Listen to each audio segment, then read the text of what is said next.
Aquí comienza Actualidad y Mercosur. Dos actores del Mercosur, Gustavo Segré y Miguel Ponce, juntos para brindarte la mejor información. La que necesitas para la toma de decisiones más acertadas. A partir de ahora y hasta las 20, Actualidad y Mercosur en Trade.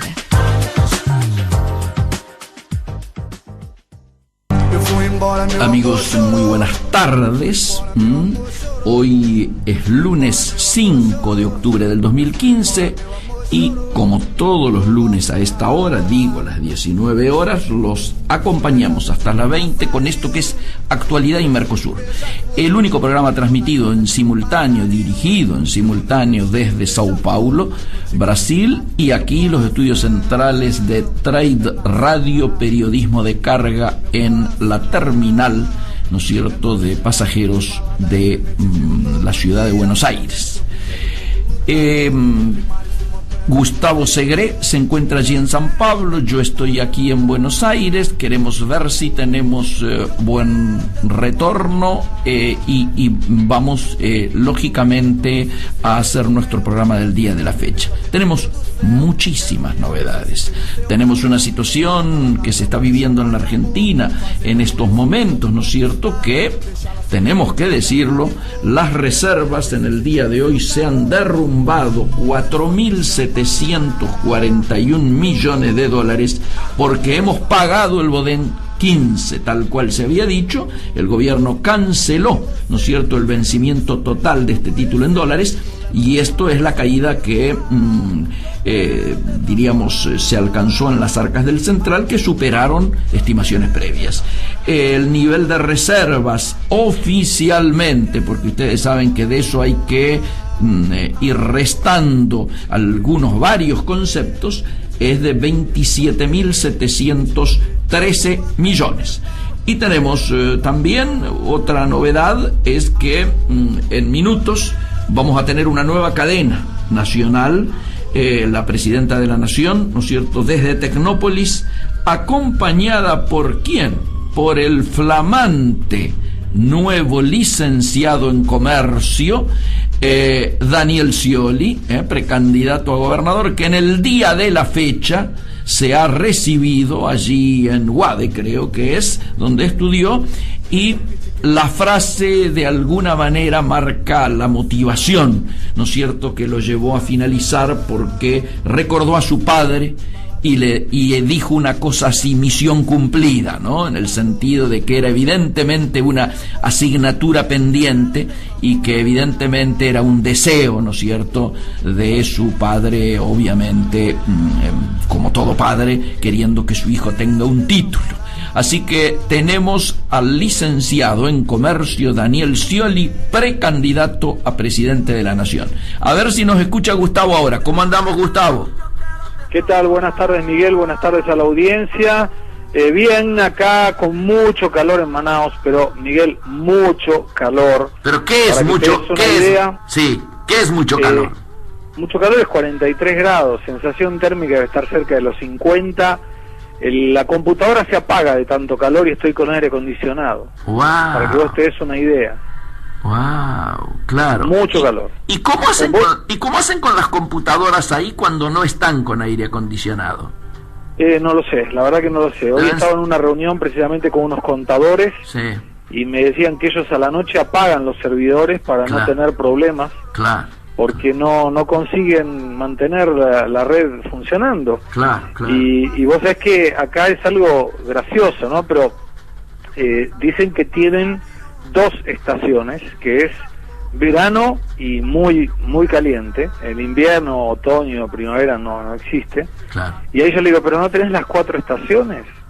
Y me dice, sí, acá tenemos caliente, muy caliente, hirviendo e infierno. Claro.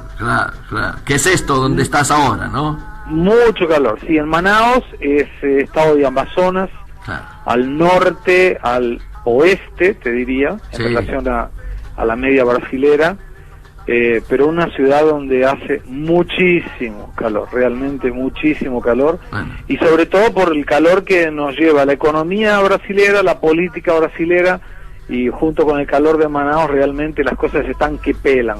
A ver, empecemos entonces. No sé, pero a mí me interesaba mucho esto que vos mencionabas sobre el nuevo licenciado en Comercio Exterior o Relaciones Internacionales, no sé qué es. En Comercio Interior, hoy licenciado en Comercio, parece que es el título de que ha recibido Scioli en la UADE en el día de hoy. Se ha recibido, así que bueno, y en minutos lo vamos a tener, como decía a los oyentes abriendo el programa, en una cadena nacional con la Presidenta de la Nación. Punto. ¿Pero eso no es campaña? No sé por qué lo preguntaste, estás sutil, es obvio. No, sí. Lo digo de buena onda, sí. Sí. Porque que hable un candidato me da la sensación de que además otra cadena más, ¿viste? No sabemos si va a hablar, sabemos que va a estar presente en la cadena, que por supuesto al ser una cadena nacional habla la Presidenta de la Nación. Él va a estar presente, como estuvo presente Máximo el otro día, su cuñada Alicia, cuando fue la última cadena ahí en Santa Cruz. Bueno. ¿Qué cosa? Bueno. Después volvemos en la segunda parte, sí. Si querés, claro, volvemos porque me interesaba también el tema del debate de ayer, ¿no? Sí, claro, y la caída de reservas del día de hoy, que fue fantástica porque se pagó el dólar en 15, así que tenemos mucho. Ahora, me contaron que no lo tenemos a Marcelo D'Alessio hoy y que tenemos a Valeria. Por supuesto, Valeria, que es la primera vez en este horario. En efecto, es la primera vez en este horario, está Valeria, sí. Qué lindo, por fin se alegra la noche de Buenos Aires y de Brasil con una señorita. Así es. Sí. Es Valeria Arcangeli, me dijeron. Sí, Arcangeli o Arcángel. Arcangeli, bueno, Valeria, bienvenida y muchísimas gracias por tu ayuda, que juntamente con Agustín Martínez y con Laura Baldino en la coordinación general, y Agustín en la producción, y vos en la locución y controles, y Miguel en Buenos Aires y yo aquí en Brasil, en este caso en Amazonas, tratamos de hacer lo mejor para que Actualidad y Mercosur todos los lunes nos tenga informados sobre lo que ocurre en los dos países, ¿no? Absolutamente. ¿Te empiezo a contar entonces, Miguel? Sí, señor, adelante. Bueno, el dólar bajó bastante, terminó el día de hoy a 3.90, que es un buen dato para los exportadores en general y los argentinos en particular. Esto se debió, te diría, básicamente a dos cuestiones. La primera, que Estados Unidos debe demorar, todo indica, va a demorar para aumentar la tasa de interés, y esto deja una sobrevida para aquellos que aún pueden estar invirtiendo en países emergentes y que a la luz de un aumento de tasas en los Estados Unidos no deban abandonar sus posiciones. Por el lado de la parte doméstica brasilera, yo te diría que hay muchas cosas vinculadas a la última semana, donde, recordemos, Dilma anuncia una reducción de su estructura ministerial de primer escalón. Mencionaron los medios como que había hecho una reducción de 8 ministros, lo cierto es que bajó 10 ministros y creó 2 secretarías, entonces en el neto daba 8. Correcto. Pero lo cierto es que la reducción se había hecho por 10 ministerios y creó 2 secretarías. Esta estructura que Dilma crea, vos sabés que tiene un efecto político interesante, pero un efecto económico nulo. A ver. Fíjate vos que la reducción que hace Dilma en hacer una retirada de 8 ministerios en valores absolutos, hacer una disminución en los sueldos de los ministros, inclusive en el de ella, del 10%, hacer una reducción de 3.000 puestos comisionados, que es ínfimo al lado de los 99.000 comisionados que hay en este momento y de los 33.000 que ella y Lula crearon. Claro. O sea, es nada, estás hablando del 1%. Entonces, cuando uno analiza todas estas cuestiones, pues dices, bueno, ¿cuánto todo esto le va a ahorrar a Brasil como nación? Y agrego otra cosa, la imposibilidad de que los ministros viajen en primera clase. Claro. Que yo estoy totalmente de acuerdo en que viajen en la clase económica como todos nosotros viajamos, y si quieren upgrade que lo paguen ellos, ¿no? Claro, en definitiva. Claro. Bueno, todo esto, la reducción de los 8 ministros, los cargos comisionados, la reducción del sueldo y la imposibilidad de viajar en clase ejecutiva o en primera clase, le genera a Brasil una reducción de 200 millones de reales. 200 millones. 200 millones. Solo, Miguel, que cuando nosotros vimos en Actualidad en Mercosur, algunas sesiones pasadas, el presupuesto de Brasil permitía o sugería o enviaba al Congreso para su aprobación un déficit del 0.5% del Producto Bruto Interno, que representaba 30.000 millones de reales. Ya. Números redondos. El superávit que debería tener del 0.7% del Producto Bruto Interno demanda 40.000 millones de reales. Entonces, 40.000. si tenemos 30.000 negativos, si tenemos que llegar a 40.000 positivos, tenemos 70.000 entre una punta y la otra. Hacer una reducción de 200 millones, la verdad, no cambia nada. Claro. Pero desde lo político... Claro, es un tema simbólico. ¿Perdón? Es un tema simbólico. Es un tema simbólico y que tiene otra base, que no es la económica. Tiene la base que en esta semana hay algunos hechos muy importantes, que algunos los adelantamos el lunes pasado, y que uno de ellos tiene que, tal vez mañana, martes 6 de octubre, el presidente de diputados, Eduardo Cunha, deba negar el trámite de un pedido de juicio político contra Dilma Rousseff, que lo ingresó Elio Bijudo, un ex fundador del Partido de los Trabajadores, con el aval del partido de Aécio Neves, Partido Social Democrático Brasilero, PSDB. Qué linda mezcla, ¿no? Sí, pero vos fíjate qué astuto, porque Cunha,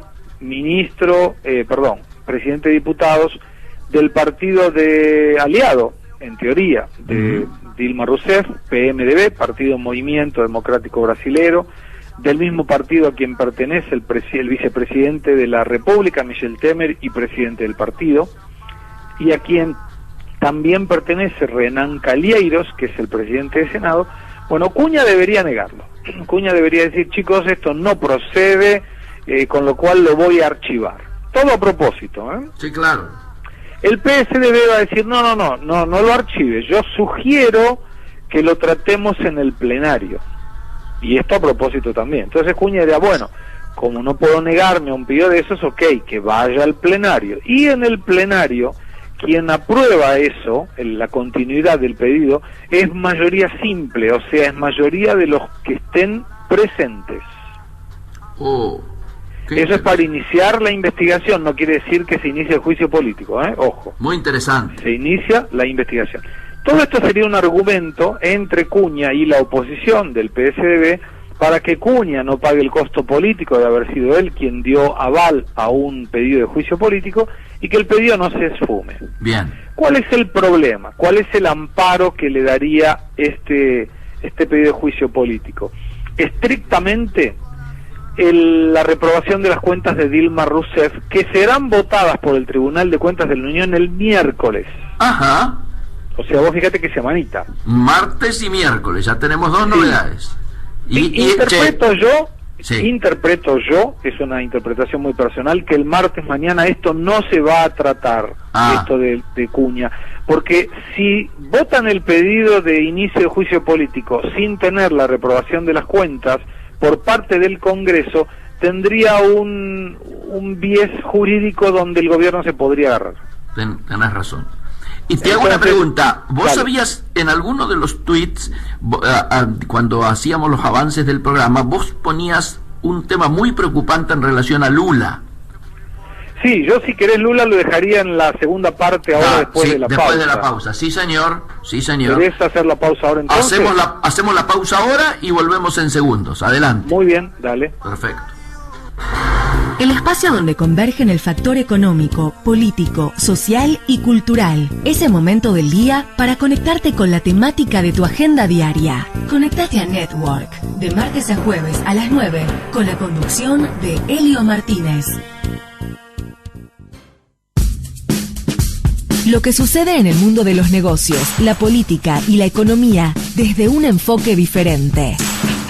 Todo aquello que no encontrás en los diarios y tenés en la voz de sus protagonistas. Claudio Celano Gómez y Ariel Ferrentino hacen Info 3D. La información en otra dimensión.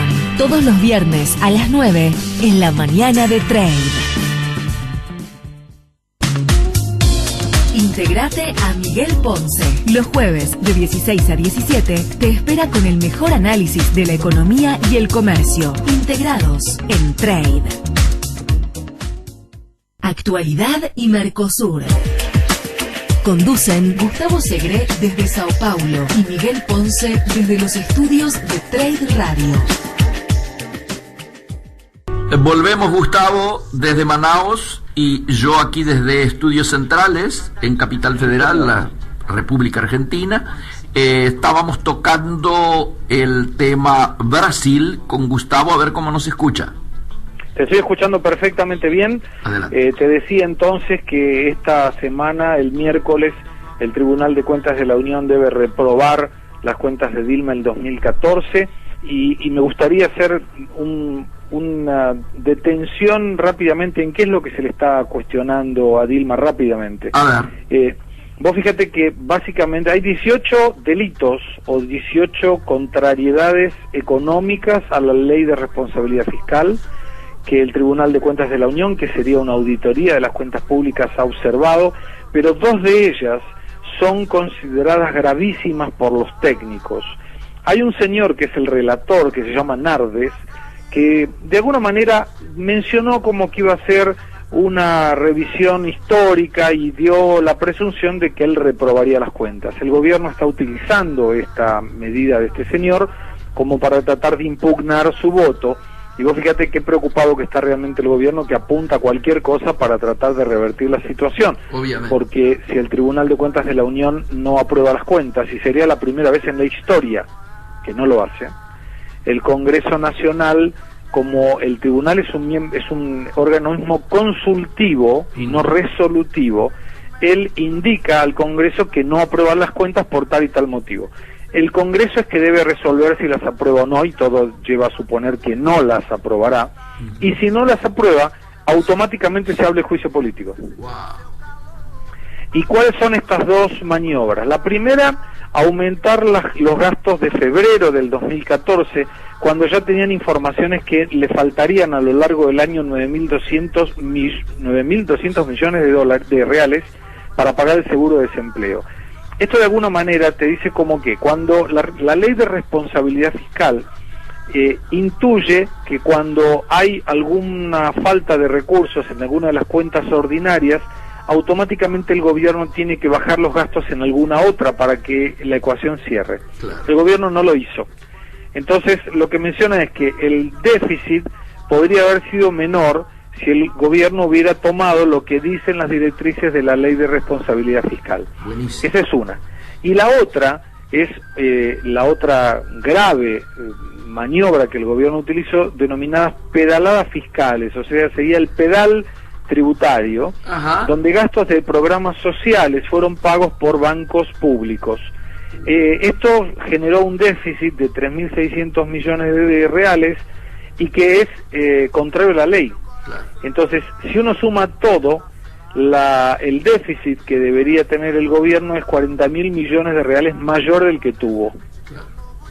Y el origen, le atribuyen a todo esto al origen de la situación económica que hoy vive Brasil. O sea, estas fallas en la contabilidad pública le generaron a Brasil como país una serie de inconvenientes que le llevaron a perder el grado de inversión y a toda la situación que hoy el Brasil está tan caótica, que tenemos una deuda pública del 65.3% del Producto Bruto Interno, muy elevada, un déficit nominal superior al 9%, y recordando a nuestra audiencia, Grecia tiene el 4.1% de déficit nominal. La inflación brasilera, según el informe Focus del Banco Central, debe terminar en el 9.53%, y la caída del Producto Bruto Interno también, según el informe Focus, el 2.80% negativa. Entonces, todo esto te diría que en una semana muy política por estos dos temas, claro, desconocemos si el Congreso votará rápidamente la negación eventual de las cuentas públicas, pero lo cierto es que la posibilidad inminente del juicio político se aproxima en mayúsculas, claro, no claro, en minúsculas. Claro. Mencionabas vos a Lula. Sí, señor. Sí, hace mucho tiempo algunos medios colegas me preguntaban si yo consideraba que Lula podía ir preso. Y yo le dije que yo no sabía si podía ir preso, pero que seguramente sería llamado a declarar. Y esto se confirmó la semana pasada. El viernes a la noche, el Superior Tribunal Federal, que sería el equivalente a la Corte Suprema de Justicia de Argentina, dio visto bueno para un pedido que había hecho la Justicia Ordinaria, que había ratificado el fiscal general Rodrigo Janot, y que estaba a la esperanza de una determinación del Supremo Tribunal Federal. El Supremo se manifestó a favor de que Lula sea llamado a declarar, está siendo llamado como informante, y esto no es un tema menor también, porque como informante no queda muy claro si afectaría las mismas prerrogativas del testigo. Ajá. Recordemos, Miguel, que el testigo no puede mentir. Es muy importante eso. Muy importante, porque no puede mentir, y si no puede mentir, lo que le van a preguntar básicamente son 3 o 4 cosas. La primera, fundamental, si él conocía de la maniobra, seguramente dirá que no. Claro. Si esta maniobra lo favoreció a él personalmente, porque hay muchos depósitos de las empresas que están vinculadas a Petrobras, tanto en su contabilidad de Lula, del instituto y de su empresa de representaciones, como en la del hijo, Luliña. Hay un depósito de 2.400.000 reales en la cuenta del hijo de Lula, de una empresa que se llama de asesoría, Marcondes Asesoría, de unos abogados muy famosos, y que según como le dicen acá, la asesoría de imprensa de Luliña, el hijo de Lula, mencionó que él realmente prestó servicios de asesoría en marketing deportivo. Ajá. Y ahí la pregunta dice primero, ¿qué es Luliña de marketing deportivo? Sería más o menos como que yo preste asesoramiento en nutrición. Nada que ver. Y por otro lado, esta empresa, Marcondes Consultoría, no tiene ningún cliente del tema deportivo. ¿En serio? No tiene. Entonces, es como que se hacían unas facturas, de nuevo, lo mismo que en la Petrobras, se pagaban impuestos y se blanqueaba dinero a lo pavote. Y entre otras cosas, se descubrió ahora que hay un departamento que Lula tiene en Guarujá, Sí. que es un triplex, o sea, son 3 pisos, y que fue financiada la reforma por una constructora OAS muy famosa, muy vinculada a Lula. Solo que ahora cuando le dicen a Lula, mire, este departamento fue arreglado por una constructora y usted es el dueño. Ahí él dijo, no, yo no soy el dueño, yo compré una cuotita y tengo la opción de compra, pero como no es mío y era de la constructora, es la constructora la que lo tiene que arreglar. Claro. Pero lo usa él. Entonces son cositas que de nuevo todo se le acerca a Lula y a su entorno muy rápidamente. Y imaginamos que esta llamada a declarar por parte de la justicia a Lula es un antes y un después, porque vos imaginate que estamos hablando de Lula, no estamos hablando de cualquiera. En efecto. Y ahora, que tenga que ser llamado a declarar es un tema importante para la realidad brasilera, ¿no? Rompe íconos por un lado, te muestra que la justicia llega para todos, o por lo menos se aproxima a todos, y es impensado lo que pueda llegar a ocurrir. Ahora, pregunta, digamos, a calzón quitado, ¿qué grado de probabilidad le das vos a esta situación? ¿Que sea llamado a declarar? No, que sea llamado a declarar ya ha sido, ¿no? Se ha aprobado. No, todavía no fue autorizado a ser llamado. Autorizado a ser llamado. Y todavía no hay fecha. Ya. Bien. Todavía no hay fecha. Desde tu lectura, toda esta complicación, diríamos, política, ¿tiene un desenlace económico más o menos atado, yo diría, esto? Mira, Miguel, yo creo, por lo que hablo con operadores del mercado, con gente del sector financiero de alto nivel, que el mercado ya asumió la enorme posibilidad de que el Partido de los Trabajadores sucumba como partido y que Dilma no llegue a su mandato. Sí. Esto es algo medio para todo el mundo claro. Lo que no se sabe es cómo se va a dar eso. Claro.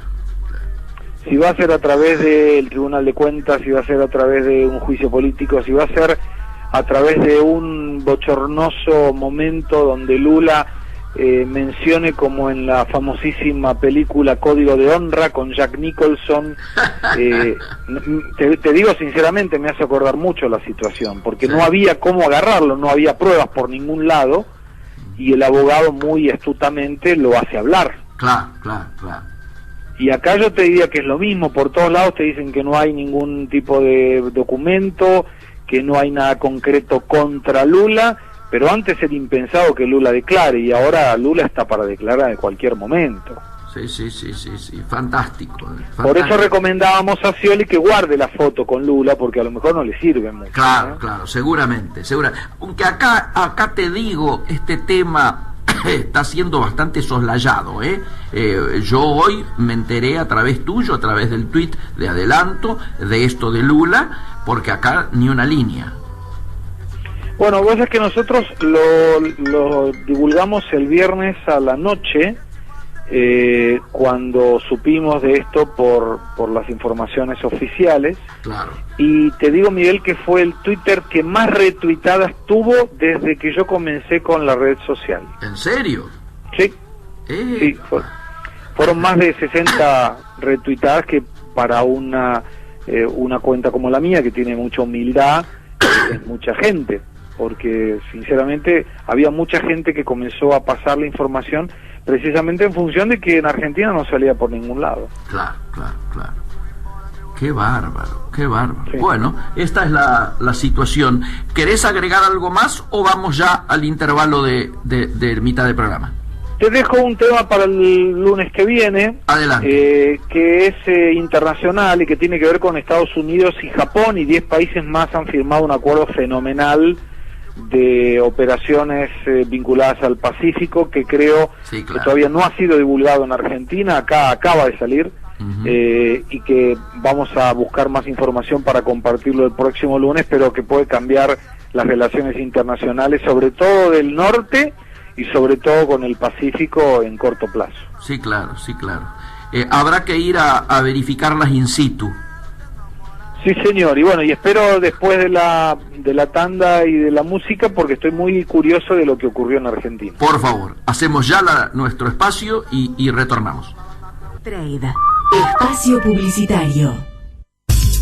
A mediados de 2007 lanzó las versiones en francés, alemán y español traducidas por usuarios de manera no remunerada, principalmente para impulsar su expansión fuera de Estados Unidos. Hoy cuenta con traducciones a más de 70 idiomas y ahí también podés encontrarnos. Conectate. Facebook/Trade Radio FM. Trade.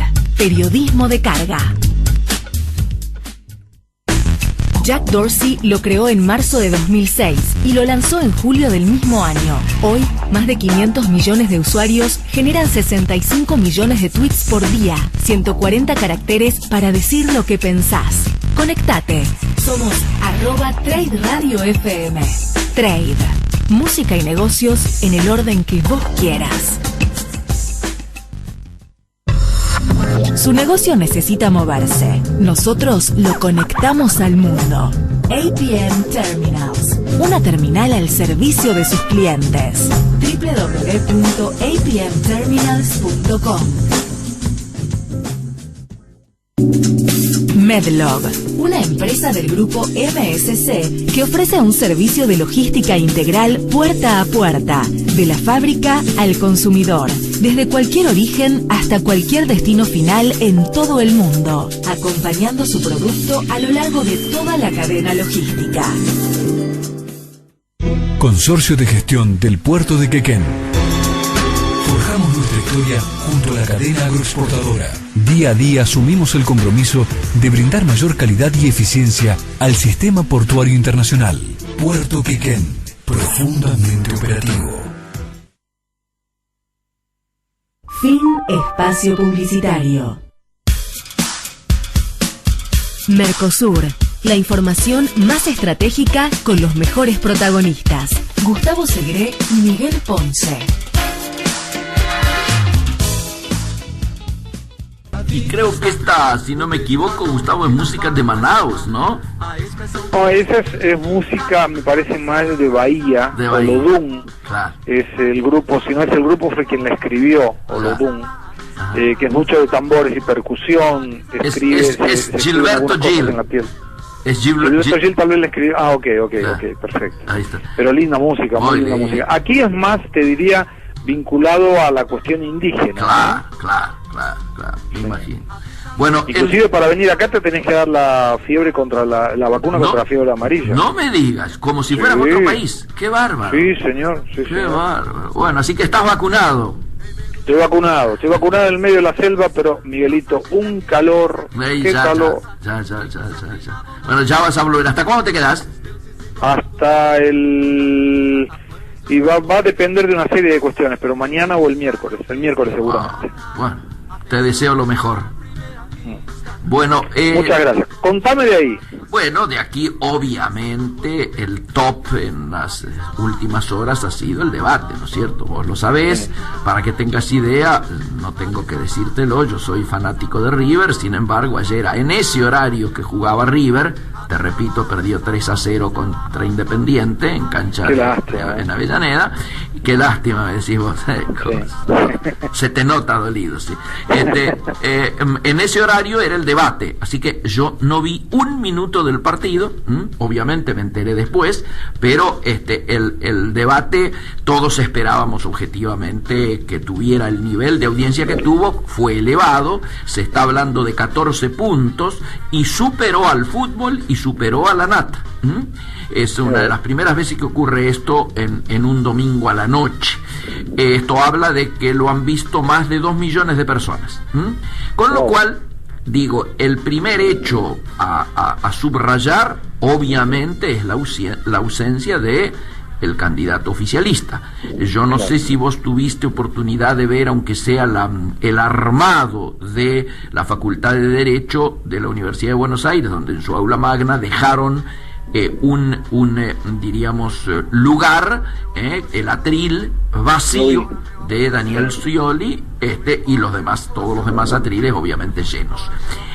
El momento, yo diría, más tenso, más cúlmine o más choqueante fue cuando el candidato Massa, en un hallazgo tal vez marketinero, dijo que le daban los últimos segundos o minutos de su intervención para que se lo cedía a Daniel Scioli para que quedara patente en el silencio la ausencia, ¿no? Y bueno, y se hizo prácticamente casi un minuto de silencio. Con lo cual, imagínate en televisión ese minuto lo que era francamente una situación tensa. Bueno, bien pensado. Impensado. Lógicamente todos los candidatos pusieron el dedito en esto de la ausencia. Y el resumen más inteligente de todos los que yo escuché, lo escuché hoy con Rosendo Fraga y algunos de nuestros amigos de la mañana, diciendo que lógicamente de los votantes de Scioli ninguno dejaba de votarlo por que no haya ido, pero que lo que seguro podía verse afectado son los votantes indecisos que aún no votan a Scioli y que Scioli nos necesitaría para llegar precisamente a ese 40 que, con la diferencia de 10 puntos, más de 10 puntos que está llevando hoy al segundo, le garantizarían terminar triunfante solamente con una primera vuelta. Por lo tanto, me parece que por primera vez en la historia, de hecho es el primer debate en toda la historia que se realiza de esta naturaleza, es muy posible que si llegara a haber segunda vuelta se plantee un nuevo debate. Y como evidentemente el impacto es este que estamos relatando, es muy posible que ahí Scioli no se pueda negar a estar. De hecho, ha habido mucho ruido interno. Hubo una secuencia que fue en estos términos. El día viernes, y aparece en los diarios del sábado, declaraciones de Urtubey reunidos en Estados Unidos con fondos de inversión diciendo: tenemos que hacer el arreglo con los fondos buitres, tenemos que resolver este tema de los holdouts, etcétera, etcétera, etcétera. Esto el sábado, en los diarios del sábado. En los diarios del domingo aparece, obviamente enviado por la presidencia, una corrección muy contundente de Aníbal Fernández diciendo: el pensamiento de Urtubey no representa lo que piensa el actual gobierno, ni tampoco el que viene. Obviamente esto es una dureza muy fuerte. Ese mismo domingo, con los diarios ya impresos, es entrevistado Urtubey, quien dice, por supuesto que no representa a la posición del actual gobierno, si no ya lo hubieran hecho, esto de arreglar con los holdouts, ¿no es cierto? Y dice que, lógicamente, a futuro esto sí va a ser porque el país tiene que buscar financiamiento internacional a largo plazo, etcétera, etcétera, etcétera. Pero lo que tiene que ver con el debate, le preguntan a Urtubey, ¿usted hubiera debatido en caso de haber sido Scioli? Por supuesto que sí. Y entonces la chica de allí de Radio Mitre le contrapropone y le dice, pero ¿y usted le dijo esta posición a Scioli? Por supuesto que se le ha dicho. O sea, hay un run muy fuerte dentro de los propios seguidores, ¿no es cierto?, de Daniel Scioli, en el sentido de que este hecho ha generado mucha controversia. Si dentro de los seguidores ha originado controversia, imagínate afuera, ¿no es cierto?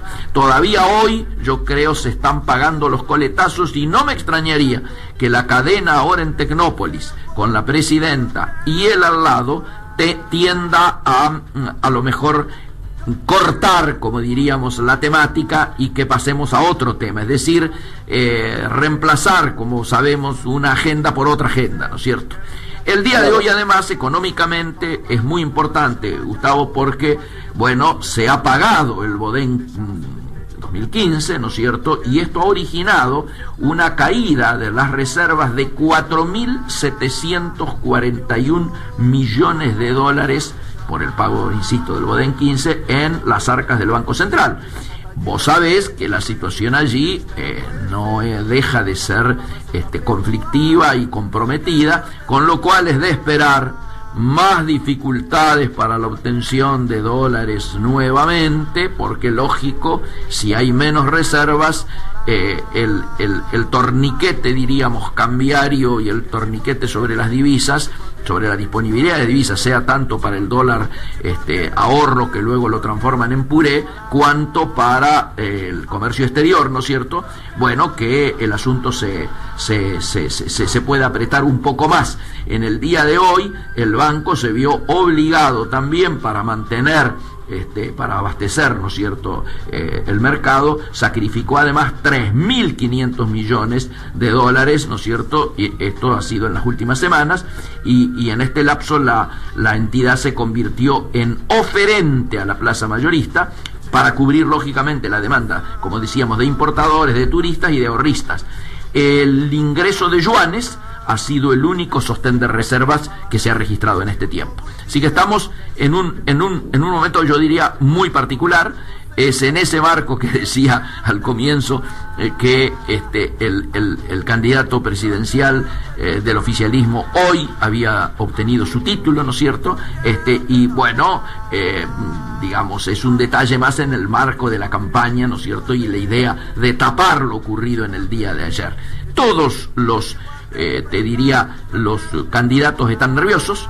Está ocurriendo que Scioli no llega al 40 y por lo tanto, por más que tenga una diferencia superior a 10, como todos dicen o como todas las encuestas dicen, no hay tranquilidad en el terreno oficialista. En el terreno de la oposición no hay tranquilidad porque Macri está detenido, está perdiendo adherentes en relación a lo que fue su performance en las PASO frente a Massa y frente a Margarita Stolbizer, que para todas las encuestas ya ha más que duplicado su performance en las internas anteriores, razón por la cual también hay inquietud en el ambiente de Macri y también hay inquietud en el ambiente de Massa. ¿Por qué?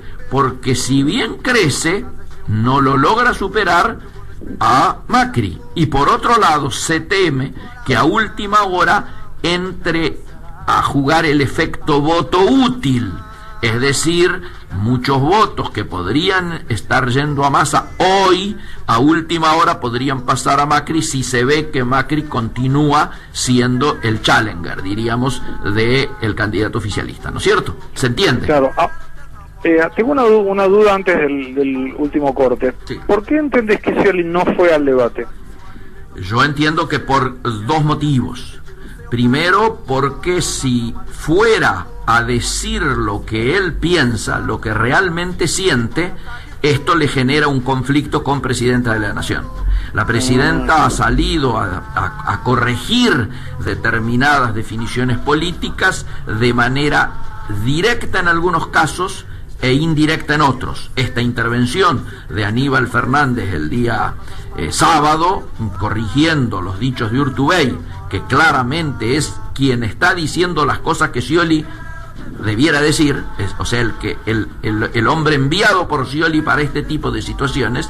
Bueno, me parece que este es el principal motivo: evitar los problemas con Casa Rosada, que lógicamente en estos momentos son el principal sostén en términos electorales, porque muchos decían al comienzo de que Scioli tenía que buscar a los indecisos, y hoy se trata de que, como la señora Presidenta no ha tenido un gran retroceso en las encuestas, que logre mantener, y se apoya Scioli en el núcleo duro, yo diría más ortodoxamente cristinista, por llamarlo de alguna manera, y esto hace de que prefiera reprimirse en algunas de sus expresiones. Muy bien. Vamos ya al intervalo y volvemos con nuestro último párrafo del programa de hoy. Muy bien.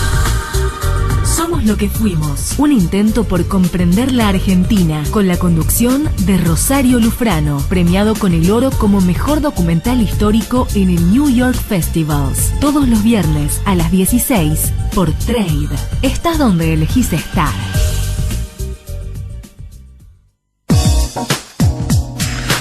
Brasil, Uruguay, Paraguay, Venezuela, Argentina. Todo lo que hay que saber para operar en el Mercosur. Volvemos, Gustavo, mientras te comentamos que continúa la Presidenta en cadena nacional, es la número 42, ahora desde Tecnópolis, con Daniel Scioli a su lado, ¿no es cierto? Y está, digamos, la excusa es el Día del Camino y del Trabajador Vial. Está volviendo a inaugurar la General Paz, esta vez una ampliación, y la pavimentación de un tramo de la Ruta 40 en La Rioja.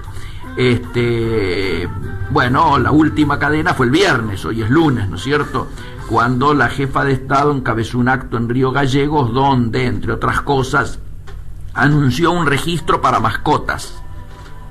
Punto. Qué loco, Sí.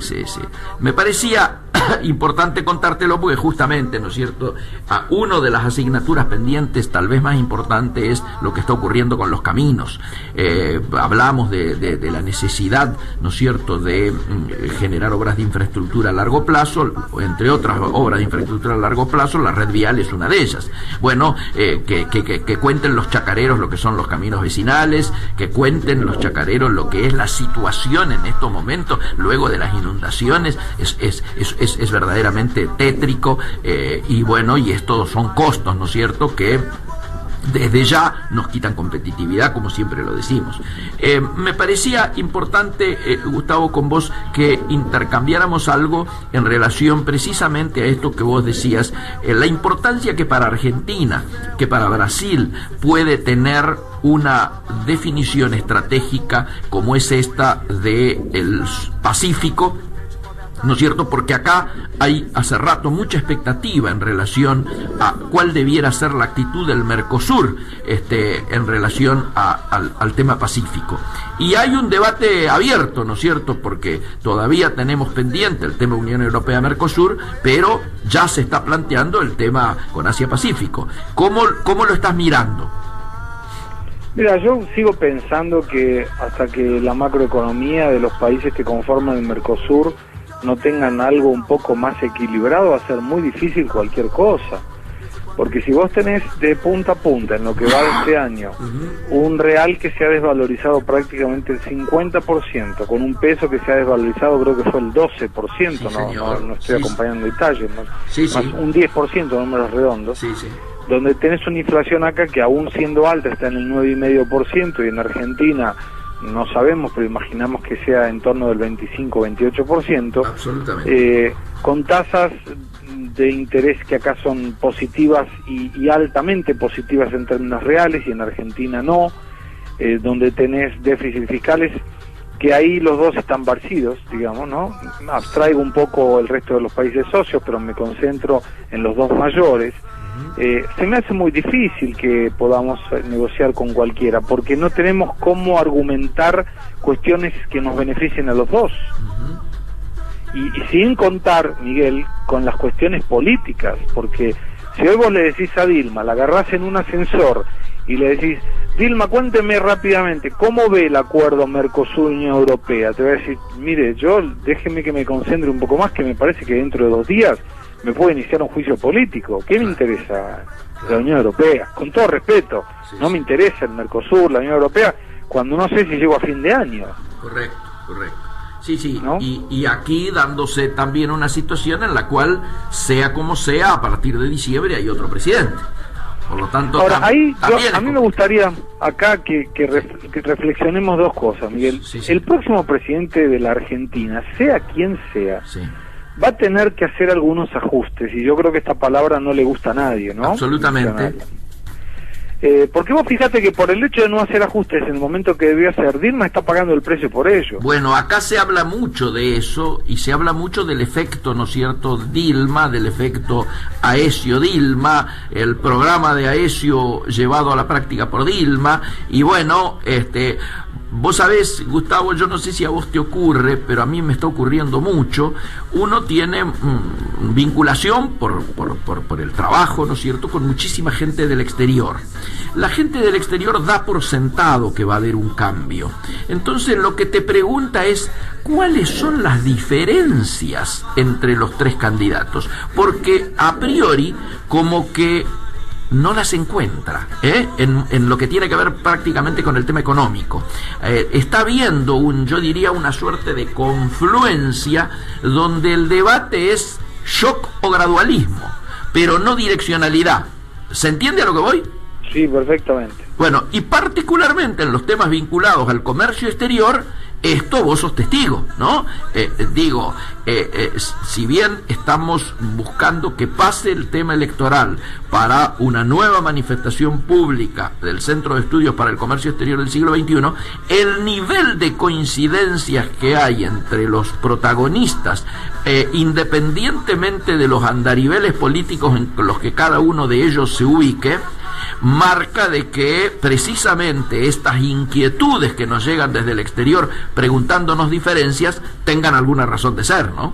Claro.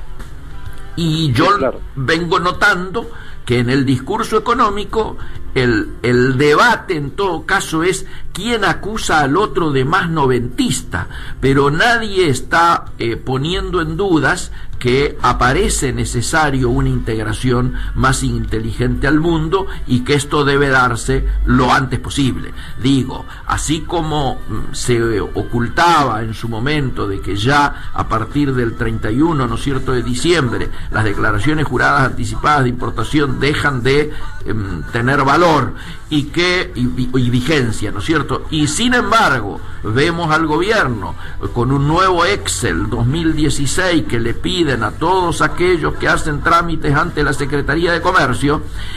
Uno se pregunta, ¿no es cierto?, ¿para qué están pidiendo estos datos si estos equipos ya no van a estar?